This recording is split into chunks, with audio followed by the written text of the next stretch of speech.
ప్రజాపాలన కాదు రాక్షస పాలన అనే తీరుగా ఈరోజు రేవంత్ సర్కార్ పాలన కొనసాగుతూ ఉంది. మరి మన ఉమ్మడి జిల్లాకు సంబంధించి అఫీషియల్గా 2015 సంవత్సరం నాడు జూన్ 2వ తారీఖు నాడు అప్పుడున్న మంత్రి హరీష్ రావు గారు అధికారికంగా తెలంగాణ తల్లిని ఆవిష్కరించడం జరిగింది. మరి ఈరోజు ఎక్కడ కూడా తెలంగాణ తల్లిని మీరు ఆవిష్కరించలేదని వాళ్ళు మాట్లాడటం అనేది మూర్ఖత్వం.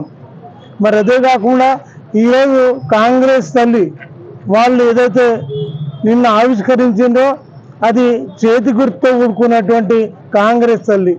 మరి ఆ తల్లిని ఎవరు కూడా యాక్సెప్ట్ చేయరు. ఈరోజు తెలంగాణ సమాజం మొత్తం కూడా కొట్లాడిన సందర్భంలో ఈ తెలంగాణ తల్లి ఈ రకంగా ఉంటుంది.